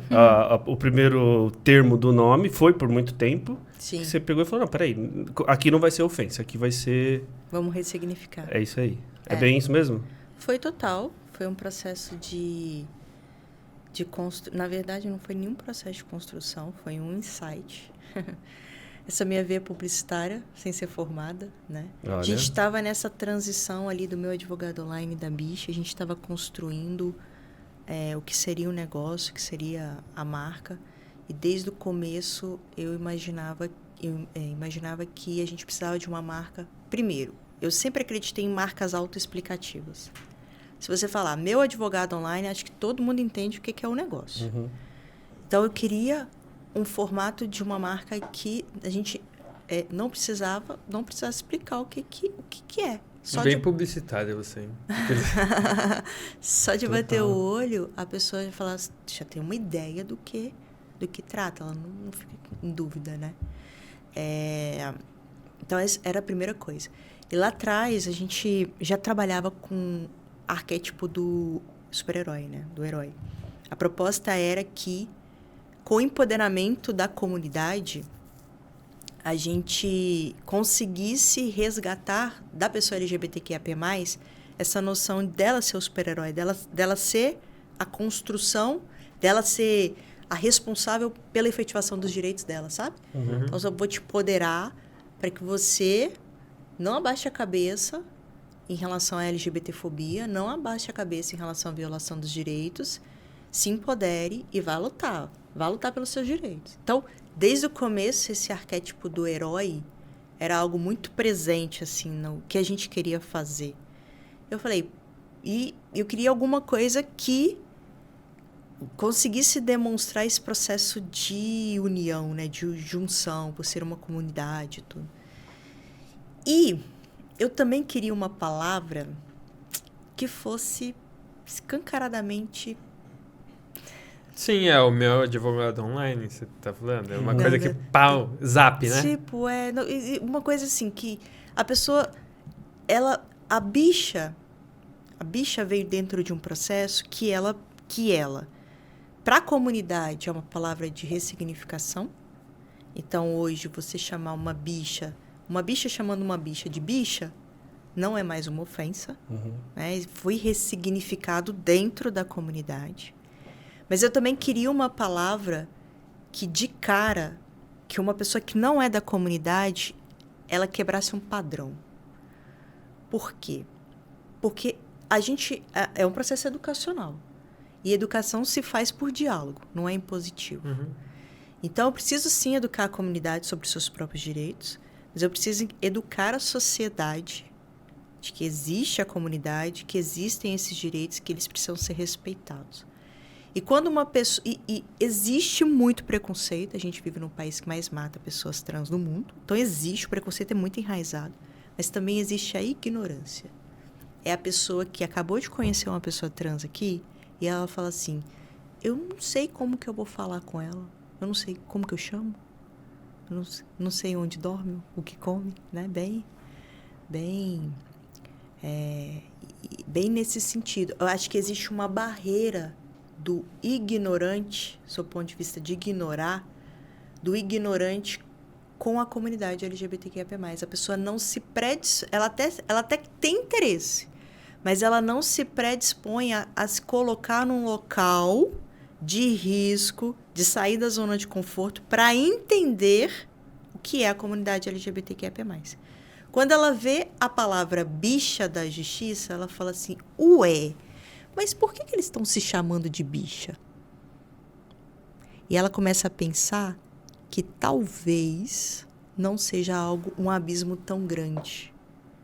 Então, dentro dessa construção inteira, aí veio o insight. Eu falei, pô, se eu quero falar sobre super-herói, então é a Liga da Justiça. Tanto que no começo, a gente fez uns super-heróis. A gente mandou desenhar, montamos os super-heróis da comunidade, porque era essa a perspectiva inicial. A gente teria uma comunidade de super-heróis LGBTQIA+. Né? Antes da Netflix lançar lá... Eu não vou fazer publicidade, né? Mas antes deles lançarem lá, a gente já queria trabalhar nessa perspectiva. Mas espera aí, isso do Netflix é legal? Não entendi. Esse conteúdo do Netflix que você não quis fazer publicidade agora, ele é um conteúdo que você... se identifica? Não. Não? Ele teve algumas questões ali que não faz sentido a gente... Então não precisa falar o nome. Não vale nem do seu ponto de vista publicitário e nem do seu ponto de vista, né, de associação do conteúdo ali em si. Então, aí veio. Falei, pô, vocês Liga da Justiça, Liga da Justiça, Liga da Justiça. Pô, então vamos fazer Bicha da Justiça. E a bicha, o que ela faz? Ela... Posso chamar carinhosamente a bicha? Pode. Que é como a gente se chama, mais... bicha. Ela educa via redes sociais e ela presta assessoria jurídica direta ou ela une advogados e pessoas da comunidade? Como que ela funciona na prática? Tá. Na prática, ela funciona da seguinte forma. A gente tem um processo de educação que é tanto nas redes sociais quanto fora das redes sociais. Então, nas redes sociais... Tem palestra? Isso. Consultoria para empresas? Isso, Nas redes sociais é uma educação gratuita. E aí a gente tem um programa de palestras, consultoria, workshop, cursos, tanto focado em empresas quanto focado nos advogados. Então, um advogado que quer atuar com direitos LGBTQIA+, ele adquire o curso e aí ele tem todo um processo de formação prática ali de como que ele vai fazer, como que ele vai começar, né? E esse é o nosso lado educacional. O nosso lado consultoria funciona como um grande escritório de advocacia. A gente atende o público LGBTQIA+, tanto do nosso... a gente tem ali vários escritórios que estão prestando esse serviço jurídico. Então, a bicha acaba sendo um intermediário, mas não é de qualquer advogado. É desse universo de pessoas que foram preparadas para isso. Então, para ser um advogado da bicha, você tem que ter feito o curso. Para começo de conversa, assim, né? Então, a gente montou uma comunidade de advogados e essas demandas jurídicas, elas são absorvidas por essa comunidade de advogados. E hoje, que tamanho que está essa comunidade? A comunidade não é tão grande. A gente hoje tem 50 advogados, que é quem faz essa absorve todas essas demandas, né? E a gente não tem uma projeção de crescimento de advogados que não seja proporcional à demanda. Justamente para gerar a melhor experiência possível para aquele advogado que está dentro da bicha da justiça. E você acha que, porque assim, é muito, pra gente, talvez até o Roger também concorde comigo, que a demanda ela é pequena porque é uma coisa nova, né? Eu não sei se a demanda não é pequena, não. A demanda não é pequena. Na verdade, é uma demanda significativa. Você acha que tem uma parte da demanda oprimida e reprimida? Tem uma Foi isso que eu quis dizer, tá? Tá. Porque eu tô falando assim, por exemplo, a demanda, o número ali, você tá falando, sei lá, que 50 atende, mas na hora que isso for realmente, assim, cada vez mais difundido, esse número vai ser muito... Assim, não dá nem pra ter noção. É a hora que ela vai crescer. Sim. Mas aí é onde a gente escala, mas escala com qualidade, sabe? Porque a gente tem aqui uma demanda reprimida de profissionais jurídicos que já fizeram curso, mas não foram promovidos para a comunidade. Então, a partir do momento em que a gente tem um aumento da demanda jurídica, a gente vai migrando essas pessoas para a comunidade. E a perspectiva é que a gente tenha representatividade no Brasil inteiro. Então, ao contrário lá do meu advogado online, onde eu queria que os advogados não saíssem ali do Sudeste, a perspectiva aqui é que a gente tenha representatividade em todas as regiões. Mesmo que eles consigam fazer online, mesmo que sejam todos home office. A gente não tem escritório físico, nem aqui e nem em Belo Horizonte. Então, é bem proporcional. Agora, existe uma demanda reprimida? Sim. E aí é o processo de educação. É o processo que a gente faz nas redes sociais. Assim, claro, a partir do momento que as pessoas têm conhecimento da existência dos direitos e se sentem fortes o suficiente, empoderados o suficiente para entrar com as demandas, naturalmente essa demanda cresce. Então, é uma balança ali que na verdade, não é uma balança, é duas faces ali da mesma moeda.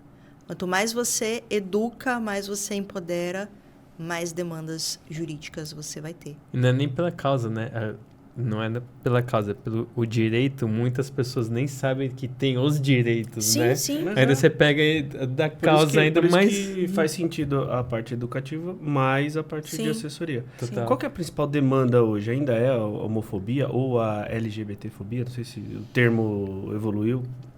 É LGBTfobia hoje, né? O termo correto é LGBTfobia. Então, olha só. A comunidade é muito grande. E aí a gente colocar todas as demandas jurídicas num balaio só é desproporcional. Por quê? Porque cada uma das letrinhas ali tem prioridades e dores específicas. Então, você pega o recorte da identidade de gênero, pessoas trans.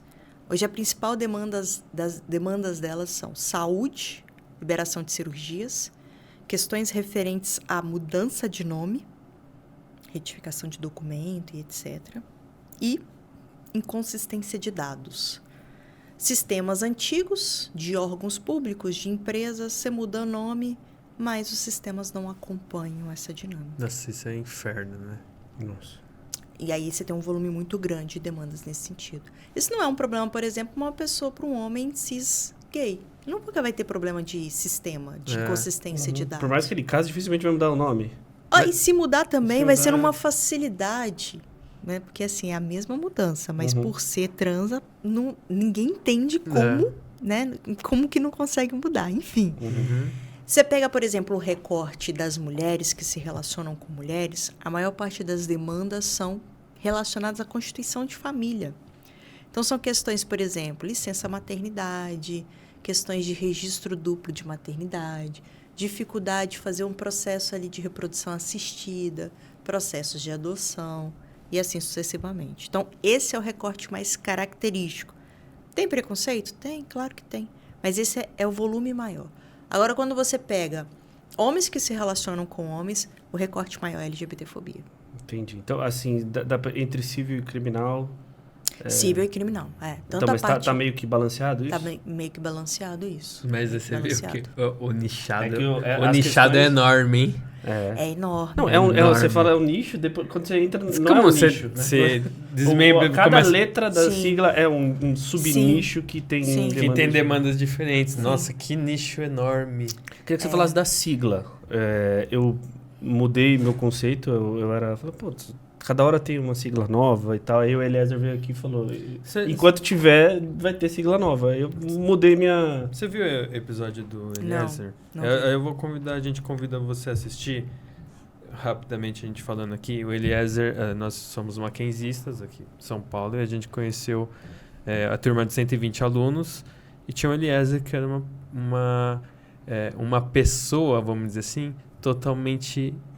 Até a postura dele era reprimida, assim, sabe? Uhum. Hoje ele é inverso, sabe? Nossa, tá muito forte, né?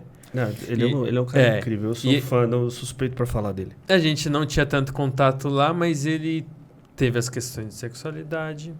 Ele falou aqui que ele falou, eu sou gay, só que assim, eu até me questiono se eu não sou bi, né? Ele falou que ele ainda tem, às vezes ele se questiona. Ele tem uma história ali, igual o Roger sempre apresenta, de redenção, em relação ao pai e tudo. E ele foi eleito foi três vezes um dos executivos mais influentes do mundo. Olha que legal. Da causa, que representam a causa. E assim, e a gente sempre falou desde o começo, vamos chamar ele, porque sabia que, assim, ia ser... Nossa, e ele... a gente fala que não tem rancor, não tem mágoa, nada, e o negócio dele, assim... Vamos conversar para ensinar. Ele não tem... Acho que aí eu encontrei uma semelhança dele contigo, que é o ambiente seguro. Uhum. Que ele oferece um ambiente seguro para as pessoas trocarem. Dialogarem. Que é educação. Eu achei muito educação isso contigo aqui também. Educação. É que a educação, se você é um educador, né? Educação não é pela marra. A gente não vai vencer o preconceito fazendo a mesma forma que os adotando a mesma perspectiva que os preconceituosos, né, de imposição. Pode até ser que você não concorde com isso, mas um processo de educação pressupõe diálogo.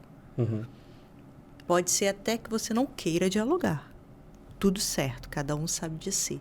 Mas se a gente quer viabilizar um movimento de mudança de estrutura, é só pela educação. Não tem outra forma. Ela precisa assistir e eles precisam se conhecer, hein? Eu também acho. Já quero. E a gente tá bem que...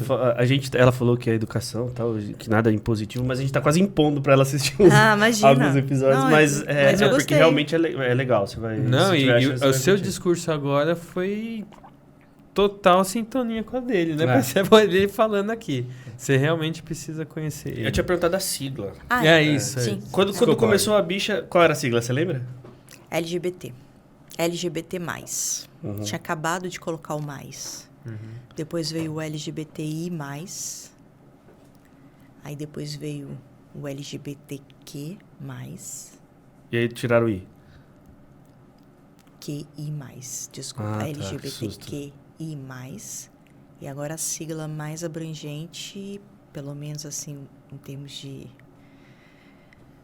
né, mais usual, que abrangente é complicado, né? Cada dia surge realmente um ponto novo que eu acho que é importante. É LGBTQIAP+. O P é o mais novo, né? O P é o mais novo. E aí, pra ficar bem didático pra galera que tá assistindo e também no teu entendimento, letra por letra, vamos lá. Tá. O L é de lésbica, né? Mulheres que se relacionam com mulheres. O G é de gay, que é homens que se relacionam com homens. O B é de bissexual, que são pessoas que se relacionam com ambos os gêneros. O T é uma identidade de gênero, é de trans e travestis, tá? LGBTQ. O Q é de queer, que é é o mais difícil de explicar, tá? Vem muito de um movimento americano Lá nos Estados Unidos já existe um movimento de não se trabalhar as letras da forma mais completa e de se trabalhar uma pessoa que é queer, que é uma pessoa não hétero cisgênera. O queer é uma pessoa que não se enquadra ali na heterocisnormatividade. Aqui no Brasil, ainda não é isso. Aqui no Brasil, quem é o queer? É a pessoa que não se encaixa, não se define em nenhuma das letras. Uhum. Em nenhuma das caixinhas ali das letras. Acho que assim fica mais fácil compreender. O I é de intersexo, que não é uma sexualidade nem é uma identidade de gênero, né? Diz respeito ao sexo biológico. O intersexo é aquela pessoa que possui características biológicas de fêmea e macho da espécie. LGBTQIA. A vem de assexual e aromântico, e agênero, desculpa. Assexual é a pessoa que não se atrai sexualmente ou afetivamente por nenhum dos gêneros. E agênero é a pessoa que não se identifica com nenhum dos dois gêneros binários. Não se identifica com nenhum dos gêneros. Sejam eles binários, que são os mais comuns, né? O homem e mulher, seja nenhum dos gêneros não binários, tá? Esse é o agênero. LGBTQIAP. O P vem de pansexual. O pansexual é uma sexualidade. O pansexual é aquela pessoa que se atrai afetiva ou sexualmente por outras pessoas, independente das designações, classificações. Ele não classifica em absolutamente nada. Eu me atraio por pessoas. Ponto. E o mais é essa possibilidade, essa abertura da gente sempre incluir uma outra perspectiva dentro da comunidade LGBTQIA+, né? Uma outra letrinha, uma outra pessoa, trazendo um outro significado, trazendo uma representatividade diferente, né? Então, essa sigla hoje é essa. E o debate que faz a gente ver que a importância das letras, né? Eu achava assim, eu falei, poxa, por que tanta letra? Põe hétero e não hétero. A minha cabeça até então. Aí o Eliezer falou, não, é assim que funciona, por essa razão. Sim. E beleza, tá tudo certo, é isso mesmo. E até decorei, peraí, agora eu tenho que... LGBTQIAP+. Isso daí. Você fala tão rápido e tão bonito que... É um trava-língua, né? Mas você já tá bastante... Já usa bastante, né, no dia a dia. Pelo menos umas 100 vezes ao longo do dia. E você disse que fica em BH. A equipe... sua equipe Bicha da Justiça, ela é composta por você e tem mais gente nessa equipe? Não estou falando porque o que eu entendi é que tem a Bicha da Justiça e tem uma, vamos dizer assim, uma rede credenciada, quase, vamos falar Sim. assim. Mas o seu núcleo ali, a sua parte. Sim. Qual é o tamanho da equipe? Hoje são 18 pessoas. Nossa! A gente tem um outro sócio, ele entrou recentemente, é a pessoa que vai pensar tecnologia dentro da empresa, né? E aí a gente tem um núcleo de marketing, o núcleo jurídico, o núcleo administrativo e o núcleo de tecnologia, né? Que ele está desenvolvendo. São 18 pessoas, Brasil inteiro, todo mundo no home office. Hoje a gente tem representatividade de todas as regiões. Isso que eu ia te perguntar também. Isso é extremamente importante. Quantos... você tem números de estados ou não? A gente tem, vamos lá, Pernambuco, Maranhão, São Paulo, Minas, Rio, Goiás, Brasília, Distrito Federal, né? Santa Catarina. Ai, que difícil. Não, é difícil, mas já tá bom. Não precisa porque é difícil mesmo. Mas já contei uns 8 aí, né? Por aí. Tá bem presente. Já, pelo menos, nos principais... das principais capitais, né? E regiões mais adensadas e tal. E tem pessoas, por exemplo, de muito interior. Cidadezinhas, assim, de 15 mil habitantes. Isso é muito legal. Esse é o movimento do digital que permite essa acessibilidade, sabe? Faz com que a gente tenha trocas e perspectivas. De países diferentes. De países diferentes. Quem que a gente tem isso? Quem que a gente tem com quem isso? Com quem? Fredericos. É verdade. O grande Fred, não tinha falado dele ainda. E deixa eu te perguntar, nessa linha fazendo um paralelo com a questão de igualdade de raça, que eu acho que até está muito longe ainda do que deve ser. Sim. Só que a gente não está falando de uma minoria, né? A maioria da população se autodenomina preta ou parda. Eu odeio parda, não sei porquê. Eu não acho que é a própria Isaac falou da questão que parda é cor de papel, né? Não é. Ela colocou essa questão aqui pra gente há alguns dias. Mas mais de 50% da população, então não é uma questão de minoria. Mas até que evoluiu. Você sentiu o mesmo para as questões da comunidade LGBTQIAP+? Vamos lá. Primeiro, vamos fazer só uma correção. Por favor. Que, na verdade, por mais que eles sejam maioria numérica, né? Quando a gente pensa em minoria, a gente está falando sobre um sistema de opressão, sem entrar nas questões políticas, não é isso. É um sistema de supremacia. Historicamente, um sistema de supremacia. Então, quando você fala, por exemplo, que a questão racial está pautada numa minoria, não é uma minoria numérica, é uma minoria que, historicamente, teve essa supremacia da questão racial, né, da questão branca. Então, é uma minoria por conta disso, né? A pauta racial evoluiu muito. Eu não tenho local de fala nenhuma na pauta racial, né? Por ser uma mulher branca, mas nitidamente, do ponto de vista jurídico, ela evoluiu muito. E a gente teve um marco decisivo na pauta racial, que foi a Lei de Racismo, em 89. Nós estamos falando de 30 anos, um pouco mais de 30 anos, que a Lei de Racismo, criminaliza o racismo, está em vigor. 30 anos a gente evoluiu bastante. A LGBTfobia foi criminalizada em 2019, 30 anos depois. E ela foi criminalizada pela mesma lei. Aplica-se a questão da LGBTfobia à lei de racismo. Então, quando você pensa lá, a lei fala, é proibido qualquer tipo de discriminação pautada na questão racial. Ela está falando também que pela interpretação dada pelo Supremo, que é proibido também qualquer tipo de preconceito em razão da sexualidade, da identidade de gênero ou do sexo biológico. Então, é a mesma lei. A aplicação é totalmente diferente. Tem justificativa para isso? Sob ponto de vista jurídico, não. É a mesma lei. Mas sob ponto de vista social, faz muita diferença. São 30 anos de diferença.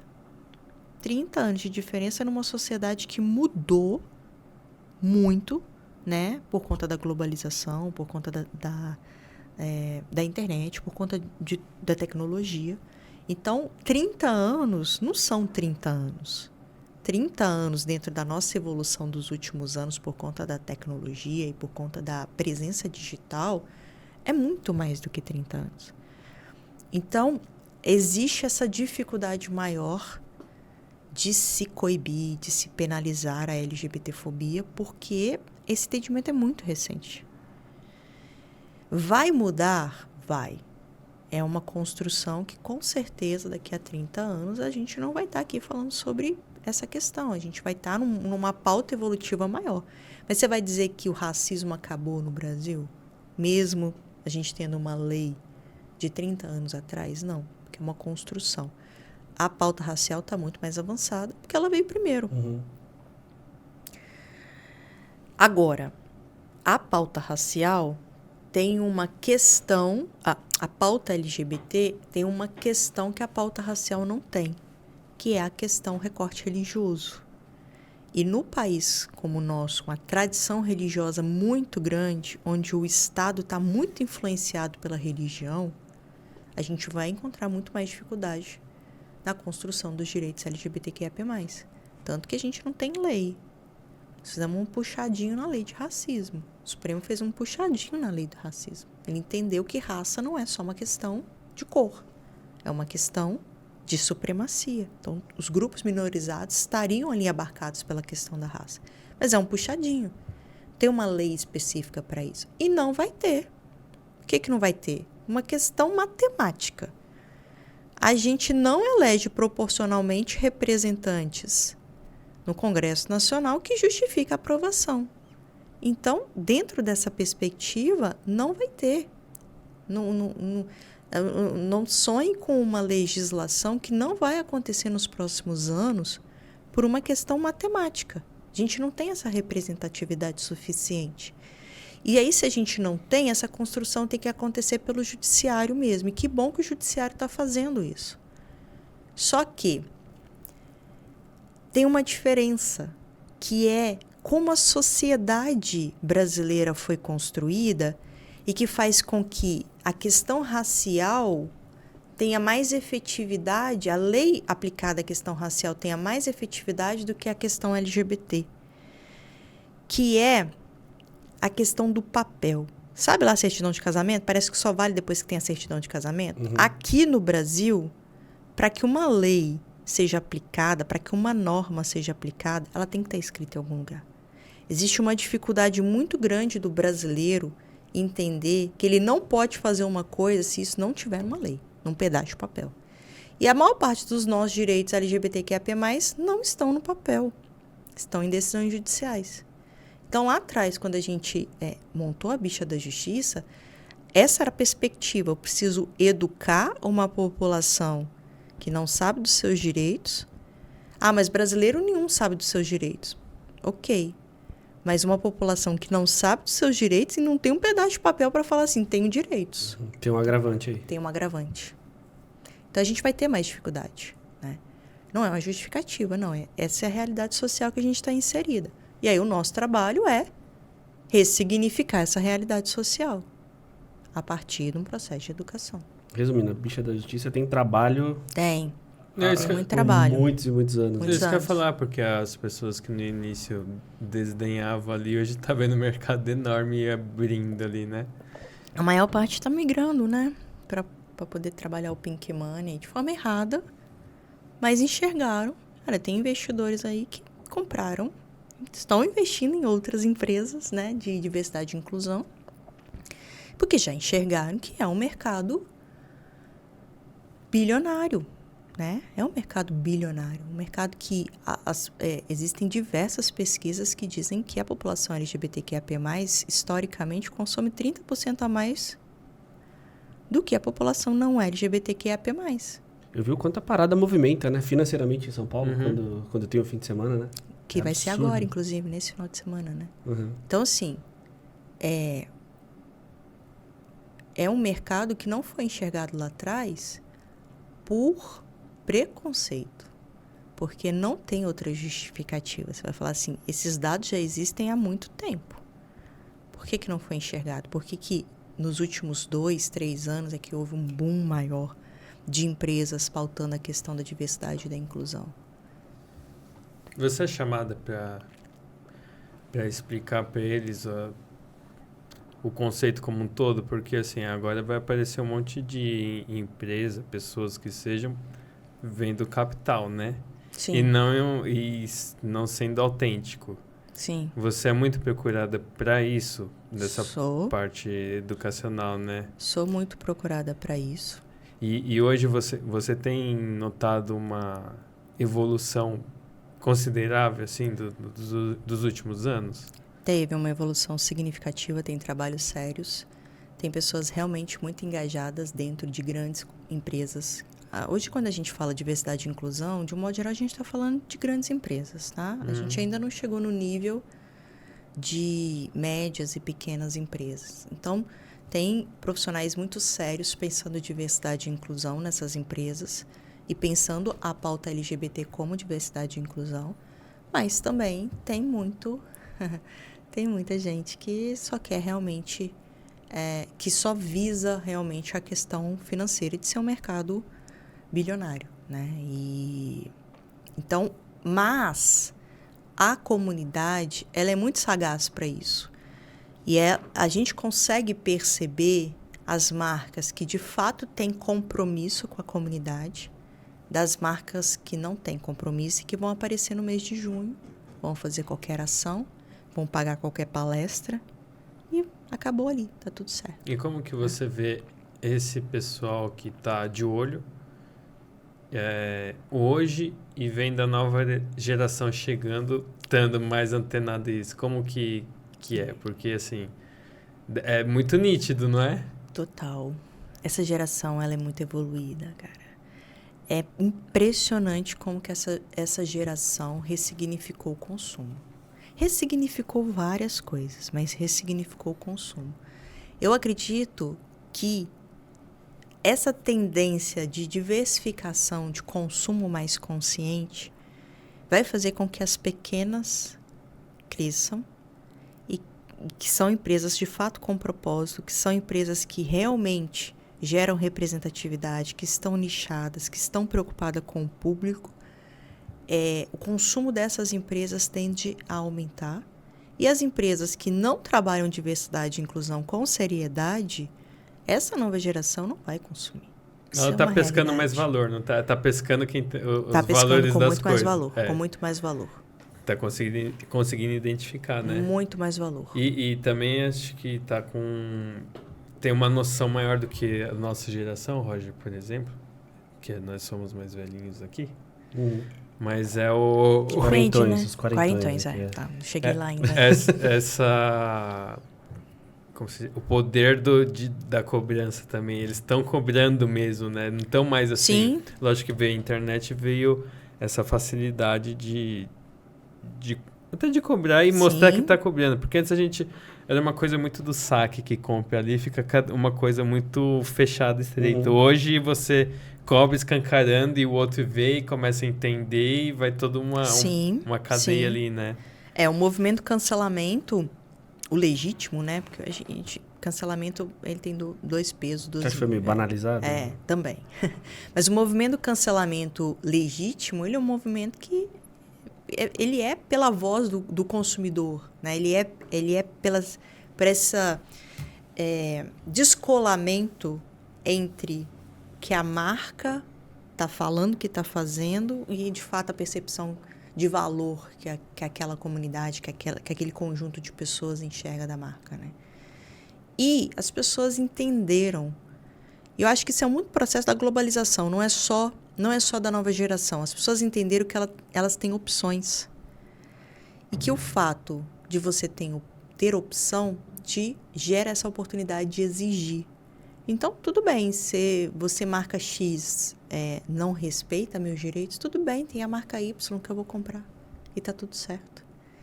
Então, essa geração ela já veio com essa ressignificação. Ela não precisa necessariamente comprar de fulano de tal, porque aquela marca é a marca, né, número 1 do mercado. Não. Valores são muito mais importantes do que, por exemplo, consumir uma marca Y ou X ou Z. Você sabe um paralelo que eu faço em relação a isso? No esporte. Sim. Porque antes a gente tinha que escolher aqui em São Paulo Corinthians, Palmeiras, São Paulo, Santos. Hoje a molecada assim, não é isso, não me representa, eu vou torcer pro Real Madrid. Sim. Eu vou pro Lakers. Sabe os negócios, né? Sim, Mas tá super comum. A venda de camisa de time estrangeiro aqui, se não for maior que de time brasileiro, tá pau a pau. Então já foi... não, mas você pega os meninos, mesmo quem torce aí pro Corinthians, ele vai ter uma camisa do Paris Saint-Germain. Ele vai ter uma camisa lá do Real Madrid.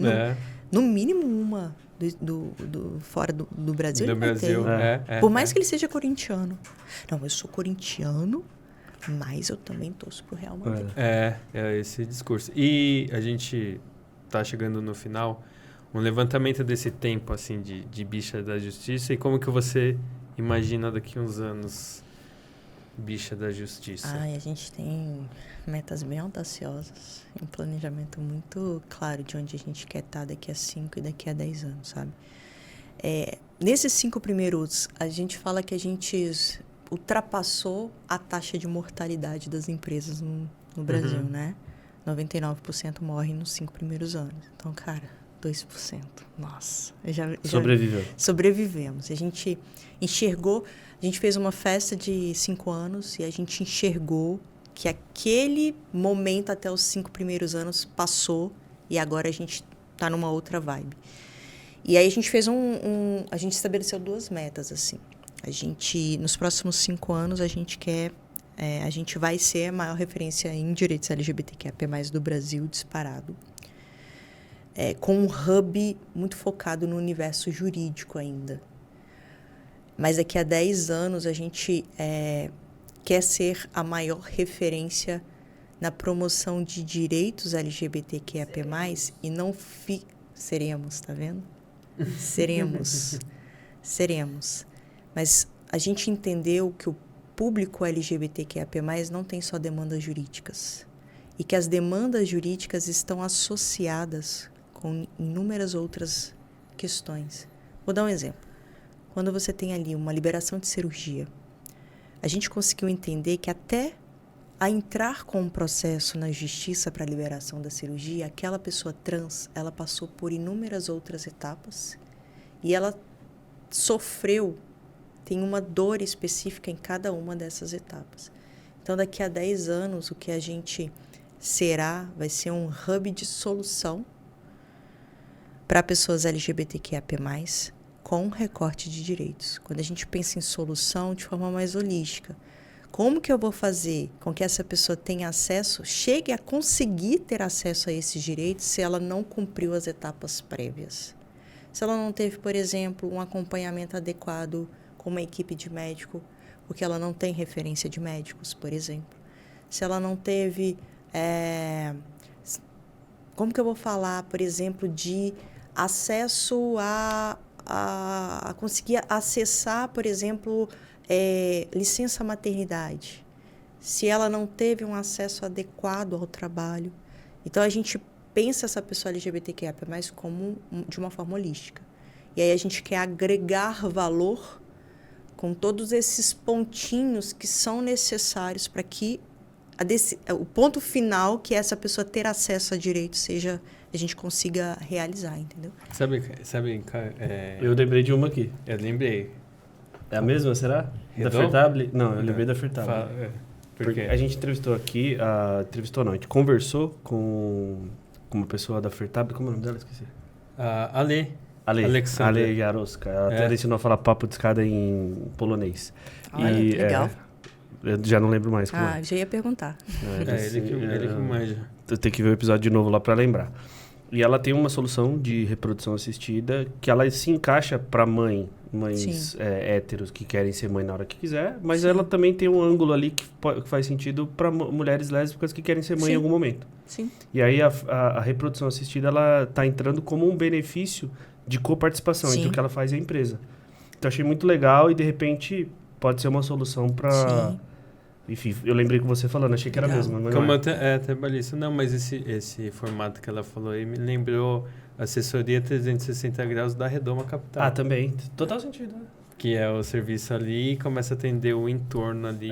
Tudo em torno do indivíduo. É um ecossistema, ele se autossustenta. Retroalimenta, obrigado. Obrigado. É sobre isso, assim. Então, a gente enxerga que não tem como você gerar uma solução jurídica adequada para uma pessoa LGBTQIA+, se as questões que estão em torno dela não sejam resolvidas, sabe?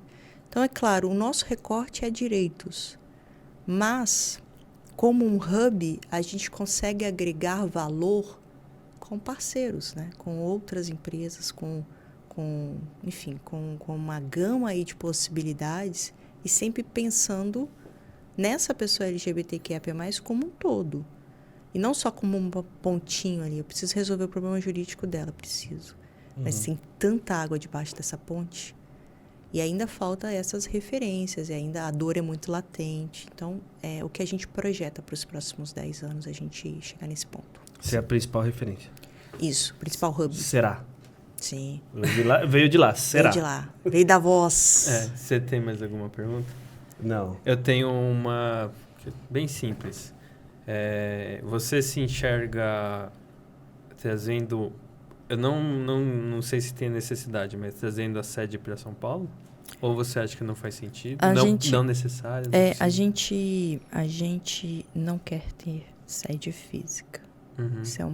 Isso é um dos pilares que a empresa foi construída. pelo menos nesse momento. Posso mudar a perspectiva, né? Por quê? Porque a gente, de fato, enxerga que a representatividade regional é importante para as nossas soluções, sabe? E se eu vier para São Paulo, fisicamente, eu vou trabalhar com um ecossistema ali jurídico que não vai trazer inovação. Porque pensa mais ou menos da mesma forma, né? Só que eu e a Flávia, a gente realmente entendeu que a gente precisa vir para São Paulo. Principalmente para trabalhar o público B2B, né? As empresas que trabalham diversidade e inclusão estão todas em São Paulo. E aí esse trabalho mais próximo, que a gente entende que é muito importante para que o público LGBT consiga acessar seus direitos, porque o trabalho tem um recorte tão importante na vida de qualquer pessoa. Se a empresa não estiver preparada para isso, isso acaba trazendo um prejuízo muito grande, né, para o nosso público ali. Então, a gente faz esse movimento de um ano que vem vir de forma definitiva, porque hoje eu fico BH São Paulo, BH São Paulo. Para atender as empresas aqui. Para atender as empresas aqui. Então, o aeroporto lá é longe de BH, né? Nossa Senhora, misericórdia. É mais que Guarulhos aqui, né, para São Paulo. Não, mas e a minha pergunta foi justamente em relação a isso. Porque no final das contas, querendo ou não, as coisas ainda acontecem aqui, né? Assim, tipo, tô falando o business em si, né? Sim. Então, precisa, né? Por mais que você fale disso, representatividade em cada ponto ali, que eu acho que faz muito sentido. E só que... Sim. Você vai algum momento vem essa pulguinha atrás da orelha, né? Sim. Pedindo isso. Pelo menos nos próximos 10 anos eu não enxergo o mercado de diversidade e inclusão fora de São Paulo, sabe? Então, é uma necessidade. Eu acho que também tem a questão, não diz respeito só às empresas, diz respeito ao público também, né? Aqui a gente tem um movimento cultural, um movimento educacional muito mais intenso do que fora, né?